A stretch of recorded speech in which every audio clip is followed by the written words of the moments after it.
Alright, let's actually get started. So let me start off by saying I'm Michaela Mayer, and welcome to the live stream first. And I also want to welcome you to the very first panel I'm actually ever hosting at a con.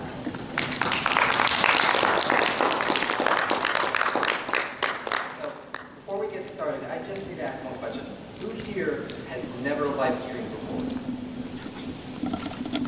Okay, good. Just to go along with that, I am not going to be showing other programs such as XSplit or Streamlabs OBS. I am using a program specifically called OBS Studios. It is, Streamlabs OBS is similar to OBS Studios, but it is integrated with Streamlabs, and we'll go over what that is exactly later on. Some quick, I guess, house rules you can call them, is at the end I will be allowing you to ask questions on various things, like what kind of stream experience I've had, what works best, what you should avoid, that kind of stuff. We'll save that towards the end. I'll let you know when we get there. And also, I do have my alerts up for my main channel, which is twitch.tv/DJ_Sylveon. You can go there, you can do follows, subscriptions, whatever. I just ask that you don't spam it and you keep within family-friendly rules if you do go there and chat. So please keep that in mind. So with that out of the way, we can actually get started with the first thing I need to go over, and it is not what you're looking at right there. It is actually in a tab. Let's see if this might actually go this way. No. Okay. Let me go real quick.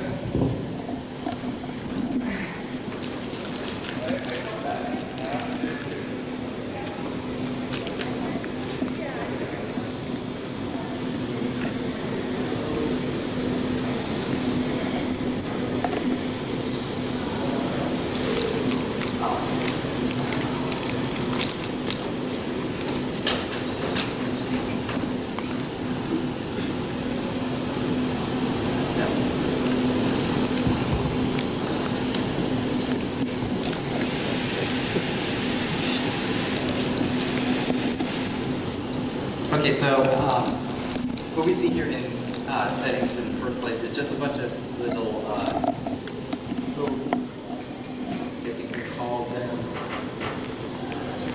I guess you can call them like a couple little options that will make setting up your scenes and all that a little bit easier. Generally, you don't usually mess with this stuff when starting out. You can go in and play with settings later on. If you can go to the output, please.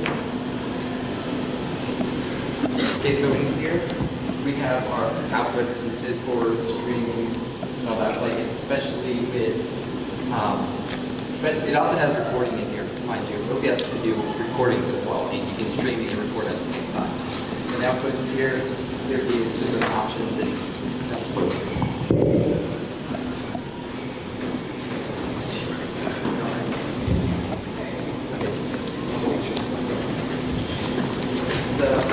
In here,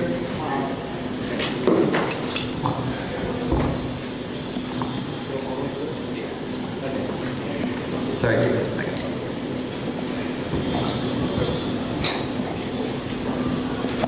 Yay, I'm actually free.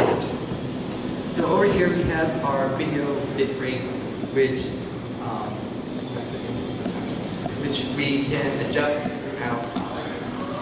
We can actually adjust without changing any other stream settings, and we can adjust while we're streaming. What video bitrate is essentially your compression. When you are outputting any video at all while streaming, you are compressing it while you're rendering it. And the highest that I know you can go through Twitch or Picarto is about 6,000 kilobytes per second. You don't need to do that when starting out. In fact, we'll go over resolution in just a bit. But when you're outputting to Picarto or Twitch, you are not going to have quality options. And video quality is tied to quality options along with your bitrate. So when you're starting out, 5,000 kilobytes per second is what you need to start out. And now go over to video, which has, and that's a little bit hard to see, but it has your natural resolution and your output resolution. They call it base resolution here, but it is, again, the natural resolution, which is what your screen is. Please don't change that. Unless you're changing your screen resolution, do not change that.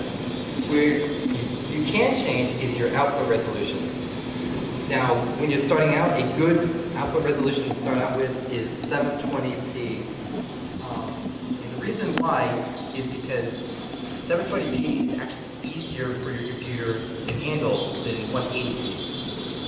And along with FPS too. The reason why we stick with 720p just for streaming as well is whenever someone goes to your channel for the first time, especially when you're not affiliated or you are on Picarto, you don't have quality options, so they're stuck with whatever you output. And most people cannot stream 180p 60 FPS. They can stream 720p 60 FPS. Most people can stream 720p 60 FPS. Forgive me, I run over my words a lot. So you should try to keep it there. So right here, you can also see we can change our FPS. You can customize it to be very weird FPS, like if you wanted to pretend you're in the movies and you want to stream at the movie frame rate, you can. If you want to do 120 FPS, you can. Again, I do not recommend it. 30 FPS as well will put a lesser strain on your computer. If you couldn't tell by now, what your computer can handle is a big part of what settings you choose. Audio, here, by default, I believe when you first install it, all of these settings will just be disabled. You're going to have to go through and enable them. The first one you're going to see up here is desktop audio. This is all the audio your computer is outputting. That is where you're going to first put in this slot. You can, if you have a second computer or if you have any other additional audio inputs, you can put it in desktop audio 2 slot. Then we go into our mic aux stuff. Your microphone, like for instance I have it here. This is going to go into your first slot usually. The second, third, fourth slots are usually going to be for capture cards, other devices you have connected that you want to output audio from, that sort of stuff. Beyond that, you generally want to set up the rest of these settings on fast or simple wording, just so you have better performance. Since I talk about that a lot, let's talk about performance that OBS tends to put on your computer. The harder you try to push your computer when you're gaming, the harder OBS has to work as well. And on top of that, OBS has to work hard to begin with just to produce image. So, unlike Shadow Play, which I'm not sure any of you have used before, it tends to work in the background. You don't really notice it that much. OBS, you will notice performance drops. You're going to have to plan accordingly. And the best way to do it is actually just to open a task manager, run OBS, run whatever, pick a game, see how it performs. If it's very sluggish, if you notice any issues such as high memory usage, you might want to change your plans, either by dropping your resolution, your FPS, or if you want to try to just choose a different game for our program. Now I'm not going to go to the stream tabs, but I'm just going to say this as well. In streaming, that stream tab is where you output where you're streaming to. There is a thing called a string key. The string key is just like your password. Never, ever, ever give anyone your string key. Because what it does, when inputted into this, is it lets anyone who has it stream to your account. So they can do whatever they want, you wouldn't know. You don't even need to be logged in for them to access your account through your stream key. Luckily, OBS now has a feature where you have to be logged in through OBS to stream to it. But again, still try to avoid it, even if you have two-factor authentication. So, last tab we're going to go to is hotkeys. As you see, I have little to none set up right now. At least in this tab. Hotkeys is where you're going to go if you want to quickly switch to a different scene, if you want to hide something, if you want to, you might press a button, all that fun stuff. Set it up here. And one thing that I will say that you really should also look into when setting up hotkeys is just toggle buttons on your numpad. For instance, I have my toggle mute for my mic set up on numpad plus, because my toggle mute for Discord is set up on minus. So right there, you just have to press the button. To do so, all you have to do is you go down to, let's say, I want to start recording here. I'm going to put it on numpad 0. The first one, start. And then again, stop. Now it's a toggle button. If you want to set up a different button to start and stop, you can do that too. And I think that is all the settings. Okay. Go through. Yes, actually, that's the settings. Alright, so now let's move on to actual OBS. So what you see here is a scene.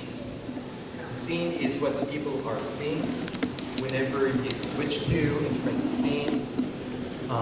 They'll see, like, right here, where you switch to a different scene. This is what you're going to be seeing now. If you put it in studio mode, you'll have a preview and a program tab. The preview tab is the scene you can switch to and no one will see. The program tab is what people will see. If you want to then switch to that scene in studio mode, press the transition button. You also have your different transitions here, such as a cut, fade, and if you're wondering how anyone does that special one where is it custom sweep or image or video or whatever, there is a special option for that. I personally have never used it, so I don't really have much experience. And of course, you'll see next to here, actually yes, next to here in scenes, there is sources. There is a plethora of different sources you can choose from. You're not going to be anything. So here we have audio output, browser, color, display, game, image, slideshow, cameras, green screen, media, scene, text, all of this.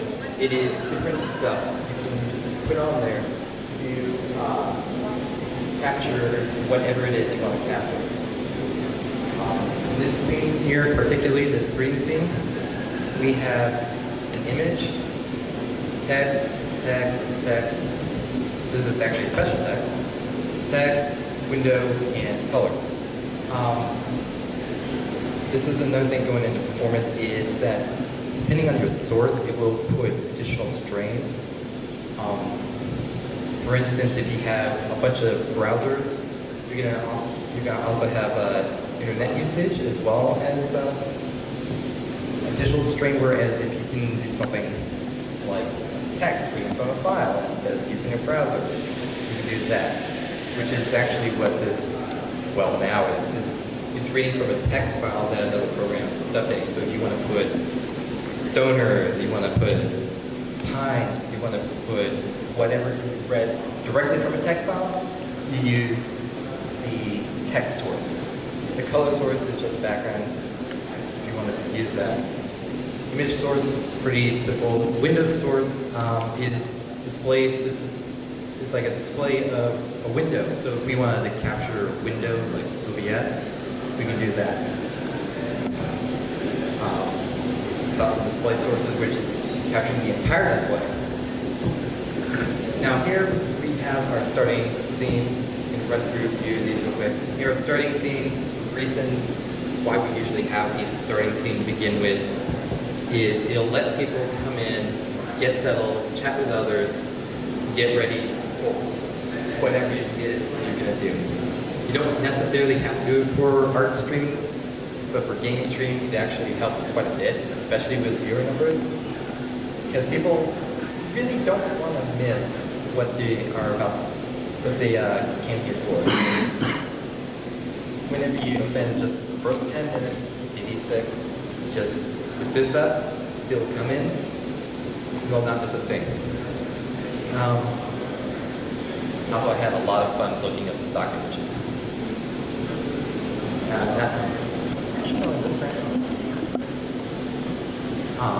Webcam doesn't want to. This is a webcam scene.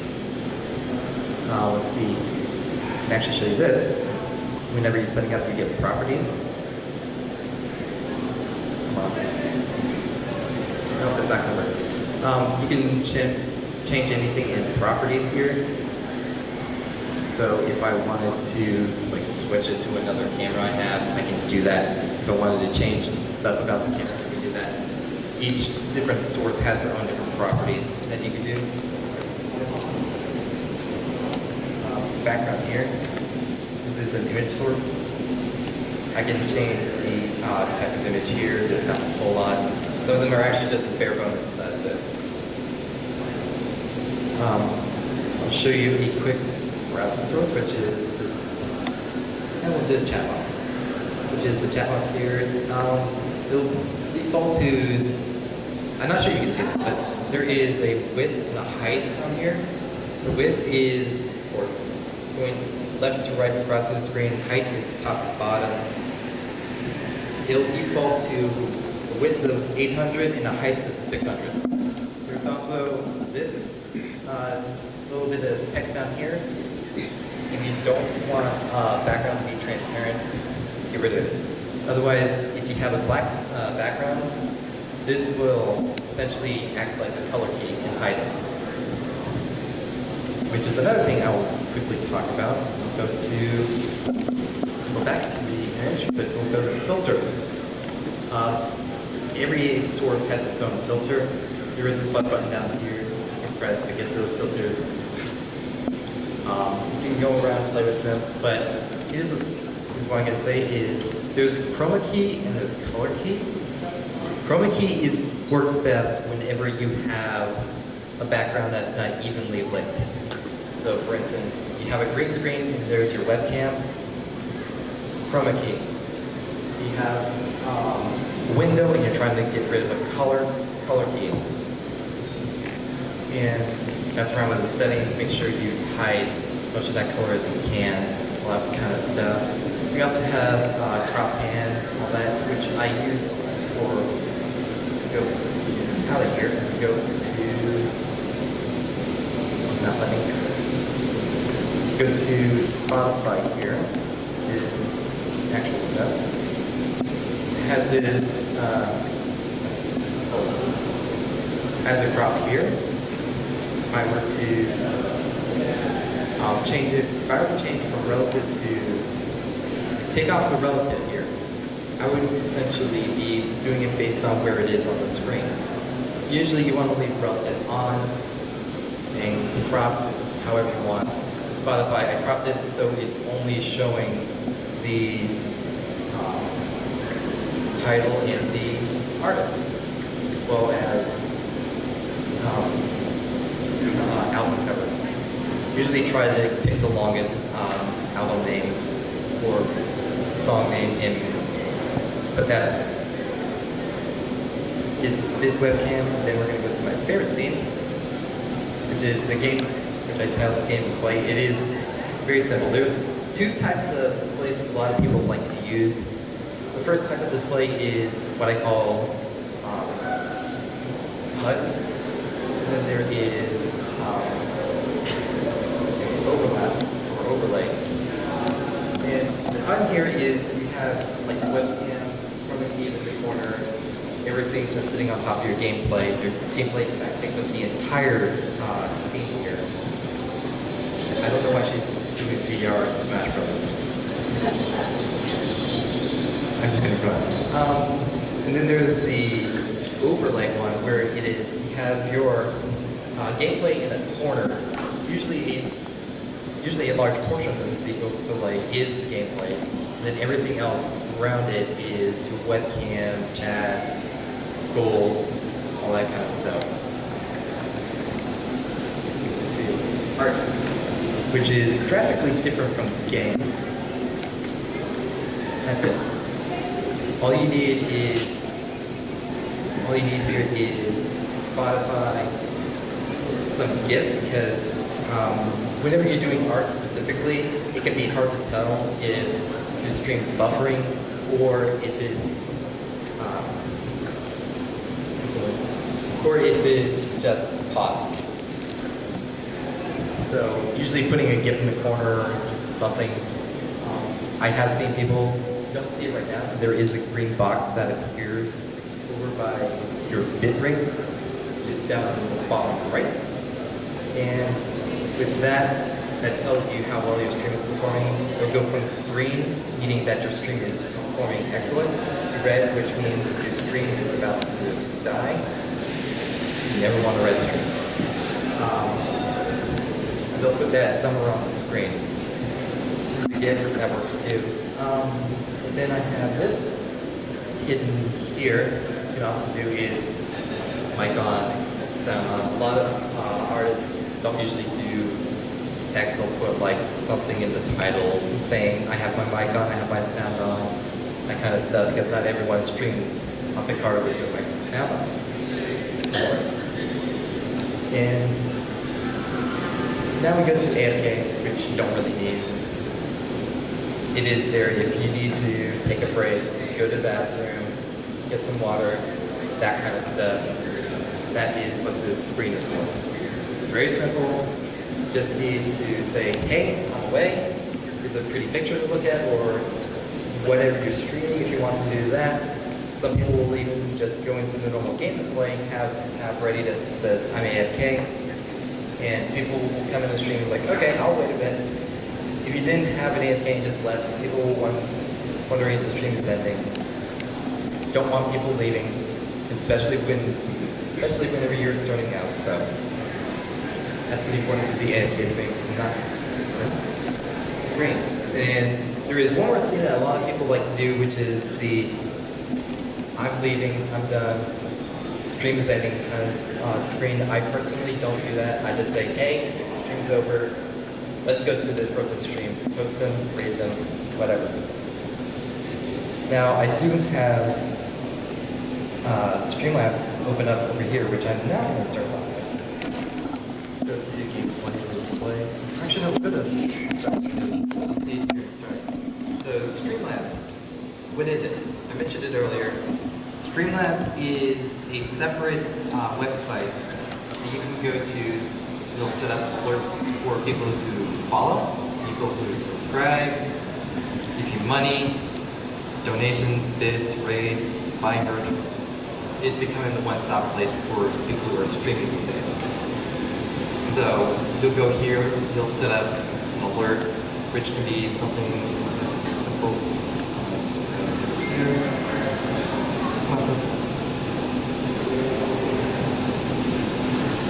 He didn't play the sound. The simple alert, it just goes boop, pretty much like, hey, thanks for the follow. It's interactive. People actually use it quite a bit to interact with the streamer, believe it or not. When it comes to stuff like subscriptions and bits, they are a little bit more eccentric. It's mainly just so people get hyped, maybe throw money at your face. Who knows? I'm actually gonna try that and see this. I played the sound. You do want to balance the audio with your alerts, because if you're talking and then all of a sudden this alert just starts blaring over top of you and your gameplay, it's not going to be very good for your stream quality, and might blow people's ears out. Which, if you haven't noticed, If you haven't noticed, there is your audio levels over here. For whatever reason, it's not showing, even with the mic plugged in it. So you generally want to pay attention to that. And your stream, your alerts will appear through the desktop audio. And you can, of course, balance that here as well.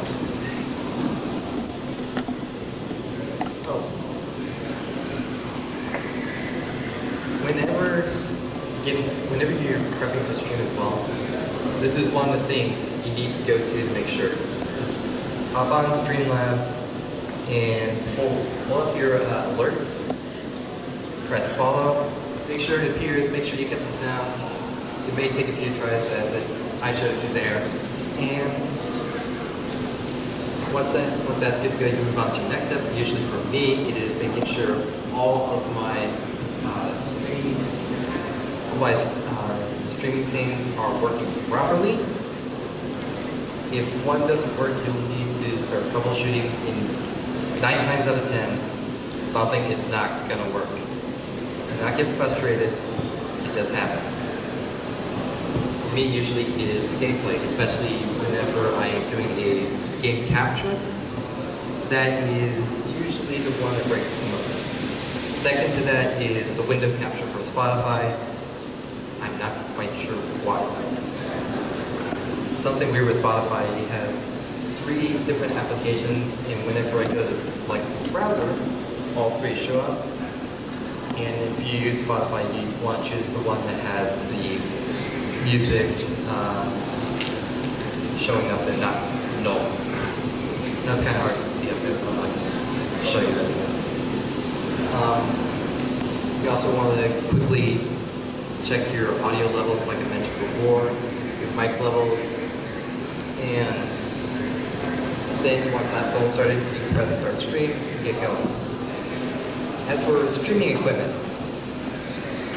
you don't need anything more than a computer, the internet, again,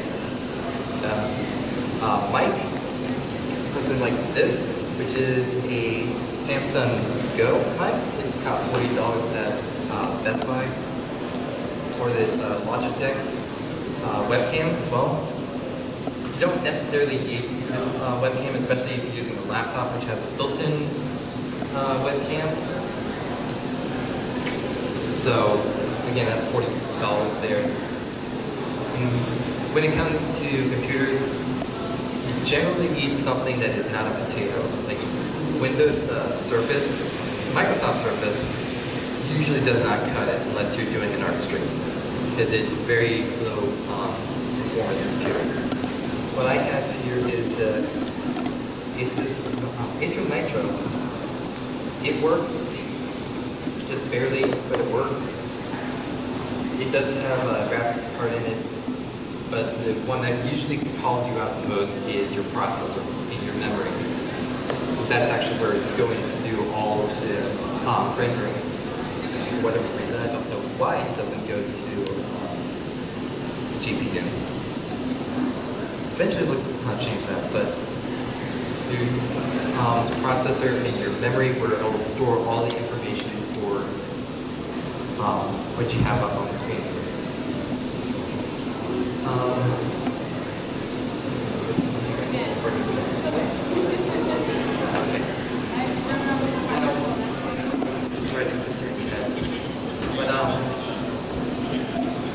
One last thing I'm going to do before we head off into questions is I want to really quickly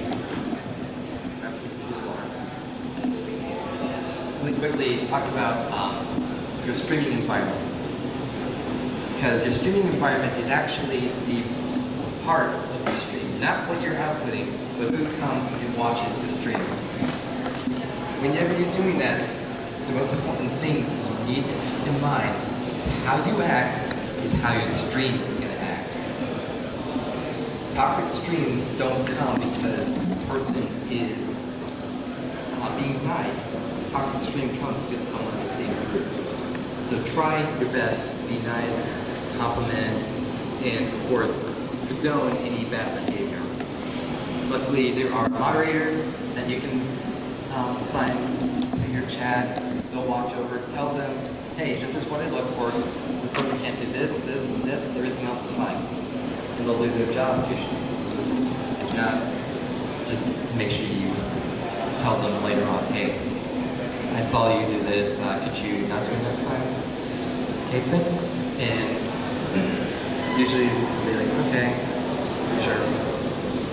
This is coming from experience of having to moderate quite huge chats before. Like, especially if you have a large mod team, they'll generally coordinate amongst themselves. And all you have to do is every once in a while just go in and give them a bit of advice. There is also, you need to keep in mind, TOS, terms of service, especially with Twitch. They will not take your terms of service violation lightly.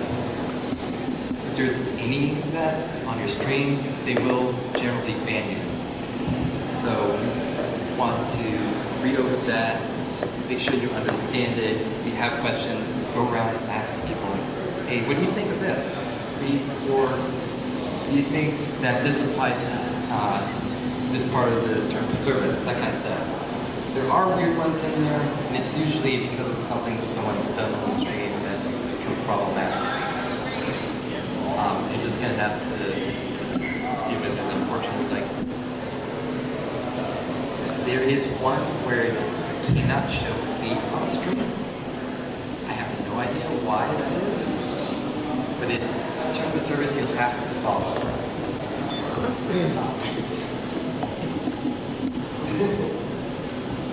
Not that boring, Cameron? So, that, of course, big thing is whenever you're streaming and you do have webcam, dress appropriately. I know there is voice actors out there that like to joke that they don't need to wear pants whenever they go to their stream.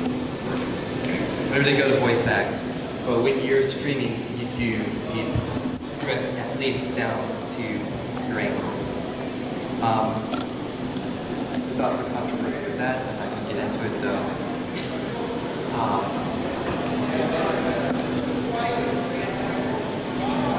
Just basically dress like you're going out in public. Because it's going to be out there on the internet. People are going to be watching from all over. And essentially just treat it like you're in public. Treat people like you want to be treated, that sort of stuff. And I guess with that, we can move on to any questions people have out there. Keeping interest in your slow draw. How do you keep interest in your slow part of the draw? You're keeping interest in the slow parts. Maybe 5 people come my stream and maybe I can't do 5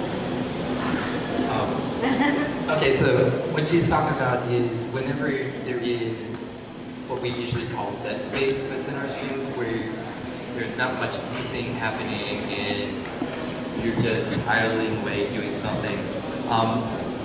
The best thing you can do is just think of a topic, strike a conversation, even if you're just talking to yourself whenever you're doing that. That is the best thing you can do during those downtimes within your stream.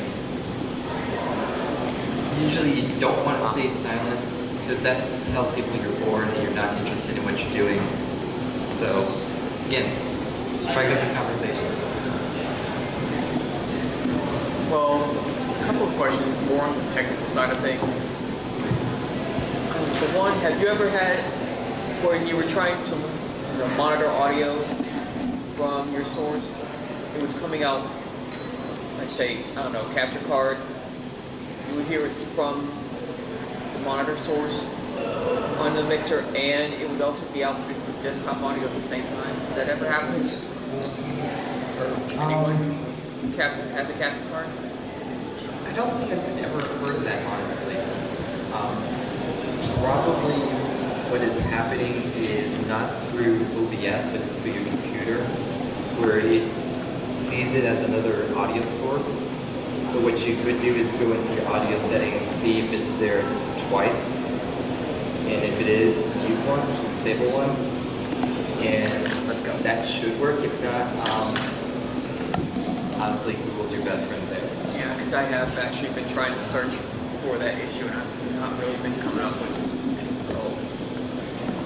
It does sound like a real Now, second one, you said you were trying to see how to change it to set up encoding for your GPU on OBS.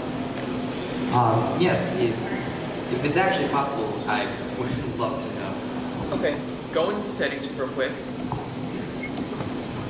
I can get out so I can actually help you on that one. I'm pretty sure. Streamer, right? Let's hit here too.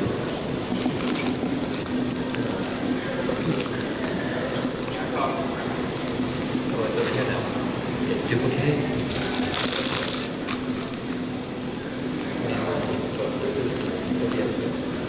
There it is. Okay. Settings. Settings.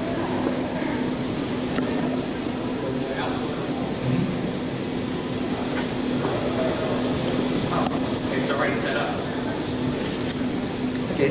Technology's weird. Okay, you see, if you look at it on your monitor, it's going to take hardware, NV, ENC. Yeah. It's already using your encoder. That's weird. If any of you have like a GeForce or a Radeon card, that might actually be very helpful to relieve some stress on the rest of your system. In general, your GPU will help alleviate any processes that your CPU is doing by just taking all your visual data and processing it for your CPU. Last question. For game capture, I'm still trying to get that to work for audio, definitely audio. This game capture just not doing the audio. Okay. Are you doing it through a capture device, or are you just doing it? OBS around. If game capture does not give you audio, the second option you have is window capture. It might be a little bit more sloppy, but it might give you the audio as well. If not, it's usually the game. And something in the game is hurting your audio. I'm just curious on that one. Any other questions? Okay, well, this is my first way usually doing the screen before. Do you have an idea of how to screen on a tablet? Is it like the same, or do I have to figure that out myself? Is it a Galaxy or an iPad? No, it's like, I forgot what it was, but it's one of like the older Microsoft tablets. It's like a, Oh, like a Surface? it's the, you can online. It's not one of the screen tablets that you hook up to your computer, is it? You can if you want to. Okay, because if it's one of those tablets, it's usually displayed as another window, another monitor. But if you're doing it as a separate device, you could theoretically run OBS in the background, but you need to be careful of what settings you choose. Okay. As for like Galaxy or iPad, there are apps out there where you can window capture, display capture the device, but those you generally don't have the same amount of settings as you would with OBS. Okay. More questions? Actually, there's one that's yeah, we're actually doing this very early. Okay, so with that, if you want to talk amongst yourselves, we have this room for another like 40 minutes. That's actually expecting more technical difficulties, honestly. If you want to talk amongst yourselves, like ask for experience, whatever, come up to me, you can. Otherwise, please enjoy your rest of the time here at the top.